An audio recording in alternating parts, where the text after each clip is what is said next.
Hey guys, कैसे हो आप सभी लोग। तो मैं आज आपको रिवाइज़ कराने वाली हूँ, जैसा कि आपने थंबनेल पे देखा होगा, कॉस्ट अकाउंटिंग के अंदर कॉस्ट शीट का जो पॉइंट्स टू रिमेंबर है वो। तो मैंने आपको पहले भी एक वीडियो प्रोवाइड किया था जिसके अंदर जो कॉस्ट शीट का पूरा जो फॉर्मेट है वो मैंने एक्सप्लेन किया था। तो होप अगर आपने वो देखा तो ये बहुत ईजी होगा आपके पास। अगर आपने ये पॉइंट्स टू रिमेंबर एक बार और देख लिया, तो ये दोनों वीडियोज़ लगा ली, तो उसके बाद मैं आपको क्वेश्चंस भी प्रोवाइड करूँगी, तो आपके लिए ये चैप्टर ईजी हो जाएगा। तो लेट्स स्टार्ट इट। तो पॉइंट्स टू रिमेंबर के अंदर सबसे पहला आपके आता है लॉस और गेन। तो अगर आपको लॉस और गेन नॉर्मल हो रहा है या एबनॉर्मल हो रहा है, नॉर्मल हो रहा है तो वो चार्ज किया जाएगा कंज्यूमर से। और उसके अंदर क्या होगा, अगर आपको नॉर्मल लॉस हो रहा है तो वो क्वांटिटी आपकी रिड्यूस कर देगा एंड इंक्रीज़ कर देगा आपकी प्राइस पर यूनिट। अगर आपको एबनॉर्मल हो रहा है वो चार्ज किया जाएगा आपका कंज्यूमर से, जो कि ट्रांसफ़र कर दिया जाएगा प्रॉफिट एंड लॉस अकाउंट के अंदर। चलते हैं गाइस सेकेंड पॉइंट की ओर। तो सेकंड पॉइंट के अंदर आपका है जो एक्सपेंसेस जो कि एक्सक्लूडेड है कॉस्ट शीट के अंदर, मतलब जो अपीयर नहीं होते कॉस्ट शीट के अंदर। तो सबसे पहला उसके अंदर आ जाएगा गुडविल और प्रीलिमिनरी एक्सपेंसेस जो कि राइटन ऑफ होते हैं, वो आपके कॉस्ट शीट में नहीं आते। इनकम टैक्स आपका कॉस्ट शीट में नहीं आता। Loss on sale of asset या इन्वेस्टमेंट, एसेट या इन्वेस्टमेंट आपने सेल कर दी है तो उसके ऊपर लॉस हो रहा है, वो कॉस्ट शीट प्रिटेनिंग टू और arising out of pandemic. Pandemic मतलब जैसे कि कोविड-19 से हो रहा है, एग्जांपल में लिखा है। फिफ्थ पॉइंट आपका आता है पेनल्टी, फाइन्स, डैमेजेस एक्सेट्रा, वो भी आपके इन्वॉल्व नहीं होते किसके अंदर, कॉस्ट शीट के अंदर। तो चलते हैं गाइस थर्ड पॉइंट की ओर।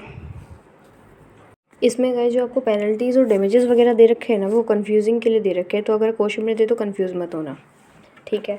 तो थर्ड पॉइंट की ओर चलते हैं, वो है की टर्मिनोलॉजीज एंड स्टॉक्स। तो उसके अंदर सबसे पहले आपको दे रखा वर्क। वर्क का मतलब क्या होता है, फैक्ट्री और वर्क एक ही है। अगर आपसे पूछे कि वर्क कॉस्ट निकालनी है तो आपको नेट फैक्ट्री कॉस्ट निकालना है, ना कि ग्रॉस फैक्ट्री कॉस्ट। ओके, तो अगर वर्क कॉस्ट पूछे तो नेट फैक्ट्री कॉस्ट निकालना है, और वर्क ओवरहेड का मतलब होता है फैक्ट्री ओवरहेड। एक छोटा पॉइंट इसमें दे रखा है हाईलाइट करके, cost of goods available for sales. अगर आपको निकालना है कि कितने गुड्स आपके पास अवेलेबल है सेल के लिए, तो कितना ईजी है guys. Opening stock of finish goods को आपको पता है कि इतने फिनिश गुड्स अवेलेबल हैं, प्लस कॉस्ट ऑफ प्रोडक्शन, इतना आपने प्रोडक्शन किया है। ओके, फिर चलते हैं हम फोर्थ पॉइंट की ओर। फोर्थ पॉइंट आपका है treatment of specific expenses and overheads. यही जो फोर्थ पॉइंट में मैंने आपको नीचे एक्सप्लेन कर रखे हैं, मेनली यही आपको हर क्वेश्चंस में देखने को मिलेंगे रिपीटेडली, मैंने लास्ट ईयर से देखा है। तो इसमें सबसे पहले मतलब मेनली यही क्वेश्चंस आपके पास रिपीट होते हैं, मतलब ये पॉइंट्स आपके पास हर क्वेश्चन के अंदर रिपीट होंगे। तो स्टार्ट करते हैं। तो इसके अंदर सबसे पहला आपका आता है insurance on stock of raw material. अगर आपने स्टॉक ऑफ रॉ मटेरियल पे कोई भी इंश्योरेंस ले रखा है या फिर वर्क इन प्रोग्रेस पे कोई इंश्योरेंस ले रखा है, तो वो आपका चार्ज होगा फैक्ट्री के ओवरहेड के अंदर। फैक्ट्री ओवरहेड आपको पता है प्राइम कॉस्ट के बाद में ऐड होता है। सेकेंड पॉइंट में चलते हैं गाइस। सेकेंड पॉइंट्स इसमें है, जस्ट अ सेकेंड गाइस, ये फाइल लोड नहीं हो रही है नीचे।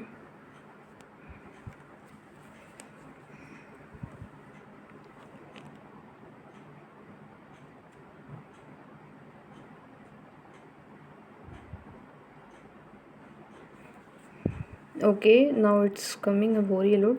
तो इसमें सेकंड पॉइंट आप देखोगे तो सेकंड पॉइंट आपका है स्टोर्स रिलेटेड एक्सपेंसेस।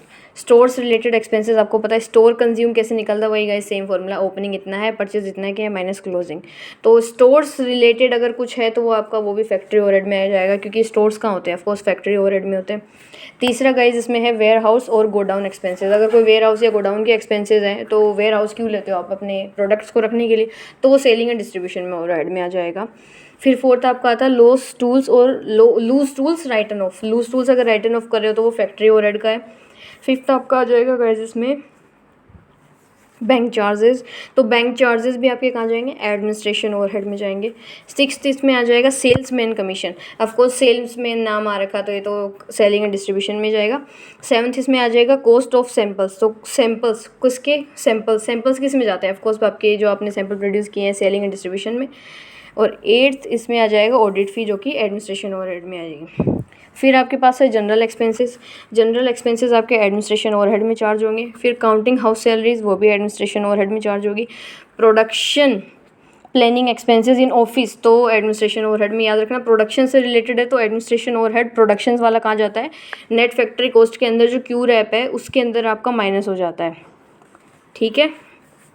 नीचे आते हैं, डायरेक्टर्स फीस कहाँ जाएगी आपकी, एडमिनिस्ट्रेशन ओवरहेड में। फ़ी फॉर एग्जीबिशन पार्टिसिपेशन, एग्जीबिशन में पार्टिसिपेट कर रहे हो ऑफकोर्स, आपके प्रोडक्ट्स करोगे तो सेलिंग एंड डिस्ट्रीब्यूशन ओवरहेड। फिर pollution control expenses factory overhead के अंदर, carries on raw material return factory overhead के अंदर। और अगर आपको कोई बैड डेट्स दे रखे हैं तो आपको पता है गाइस बैड डेट्स आपके इग्नोर करने हैं, आपको बैड डेट्स के ऊपर फोकस नहीं करना है। फिर नेक्स्ट पॉइंट पे चलते हैं गाइस। नेक्स्ट पॉइंट आपका है पैकेजिंग टैक्सेस एंड एडजस्टमेंट, जिसके अंदर सबसे पहले आपका आता है पैकेजिंग। पैकेजिंग के अंदर आप देखोगे primary packaging and secondary packaging. तो जो प्राइमरी पैकेजिंग है वो आपके क्यू रैप के अंदर ऐड हो जाएगी। क्यू रैप के मतलब क्यू रैप आपने देखा होगा, नेट फैक्ट्री कॉस्ट मैंने जो लास्ट वीडियो में, आप प्लीज़ एक बार उसको ज़रूर देख लेना, उसका ये स्मॉल फॉर्मेट है। तो क्यू रैप उसके अंदर जो क्यू रैप के अंदर पी है प्राइमरी पैकेजिंग, उसमें ये ऐड हो जाएगा। फिर सेकेंडरी पैकेजिंग वो सेलिंग एंड डिस्ट्रीब्यूशन, क्योंकि वो ट्रांसपोर्ट के टाइम पे काम आती है।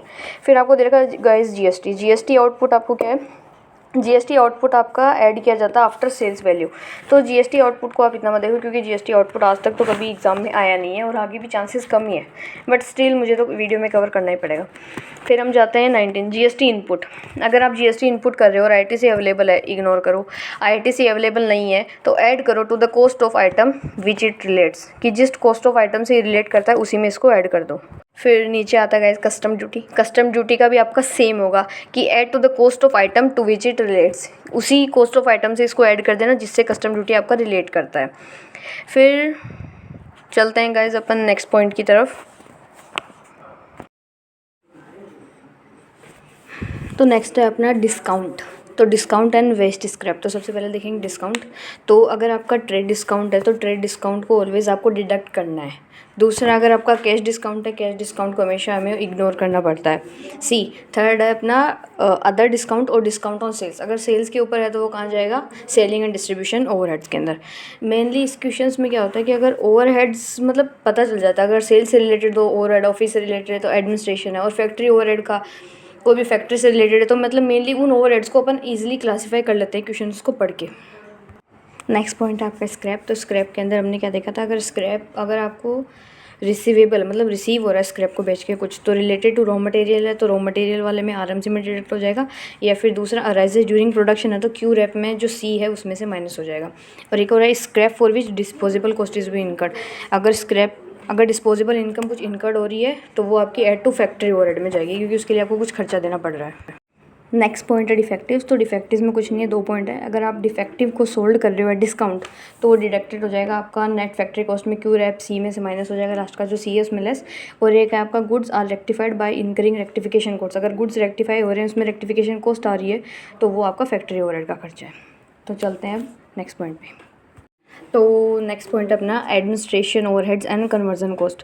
तो एडमिनिस्ट्रेशन ओवरहेड्स अगर परसेंटेज ऑफ एनएफसी है यानी percentage of net factor cost है, और इफ़ एडमिनिस्ट्रेशन ओवरहेड्स क्या है, रुपीज़ है पर यूनिट का, रुपीज़ इन पर यूनिट दे रखा है, तो ये रिलेटेड टू प्रोडक्शन का खर्चा होगा। एडमिनिस्ट्रेशन याद रखना, प्रोडक्शन अलग है, एक जनरल में आएगा वो नीचे है, ठीक है।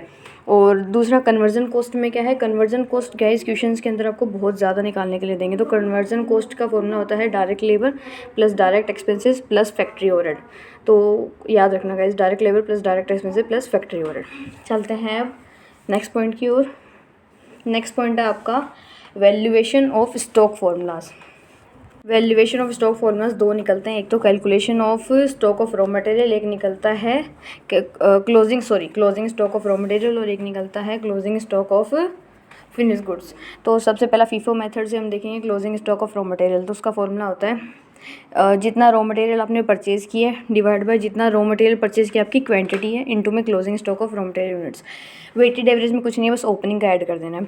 तो वेटेड एवरेज में क्या होगा, वही amount of raw material purchase plus opening raw material amount divide by raw material purchase की quantity plus opening raw material की यूनिट्स इनटू में क्लोजिंग रॉ मटेरियल्स, ठीक है। नेक्स्ट चलते हैं अपन फीफो मेथड की ओर। फीफो मेथड किसका, closing stock of finished goods का फीफो मेथड।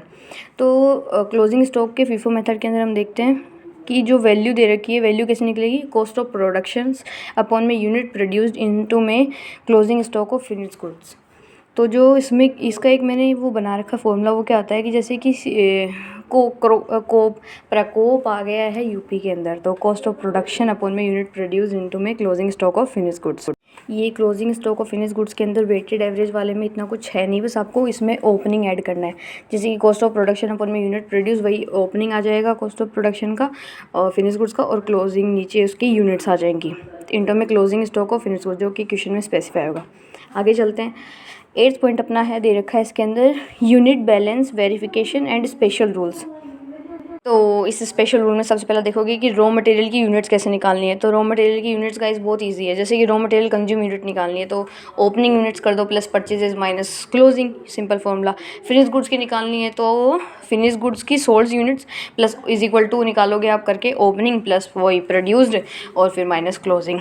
एक स्पेशल रूल दे रखा है, अगर आपको ओपनिंग स्टॉक नील है, मतलब अगर आपको ओपनिंग स्टॉक 0 दे रखा है तो उसका फॉर्मूला क्या होगा। अगर आपको ओपनिंग स्टॉक नील के साथ निकालना cost per unit of finish goods की, मतलब कॉस्ट ऑफ पर यूनिट कितनी आ रही है फिनिश गुड्स के ऊपर, तो उसके लिए आपको निकालना पड़ेगा COP अपॉन में UP या फिर COGS अपॉन में US। ठीक है, फुल फॉर्म नीचे गिवन है।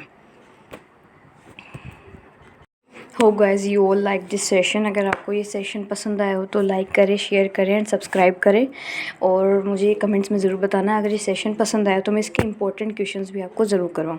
Thank you for watching it, bye.